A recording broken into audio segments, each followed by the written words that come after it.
Здравейте на всички, аз съм Иван Стамов и днес ще поговорим за продукт, който се приема по време на нашата тренировка.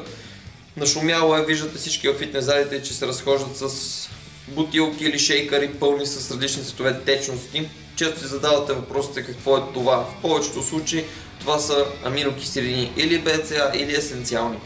Днес ще ви представя продукт на фирмата Gasparin Nutrition, който за мен е един от топ продуктите за интра-воркаут по време на тренировка. Той е изграден изцяло и само от аминокиселини.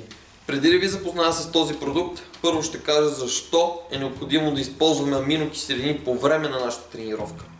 При приема на есенциални аминокиселини, това са така наречените незаменими аминокиселини за нашия организъм, те успяват да контролират секрецията на един хормон, кортизол, който е лош хормон за нашето тяло, тъй като това е хормон на стреса. Колкото по-стресирано е нашето тяло, толкова по-слабо възстановяване ние ще имаме след нашето физическо натоварване, а също така ще бъдат и високи нивата на стрес в организма.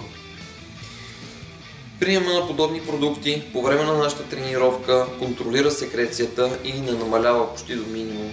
Продуктът, който ще ви представя днес, се нарича AminoLast. Ето това представлява той.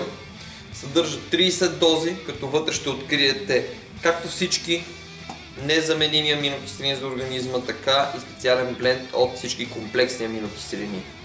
В него също така ще откриете и по-високо съдържание на аминокиселината L-левцин и на аминокиселината L-орнитин. AminoLast е със страхотна разтворимост и невероятен вкус. Аз препоръчвам употребата му да става с по-студена вода, за да може да се насладите наистина на невероятния вкус.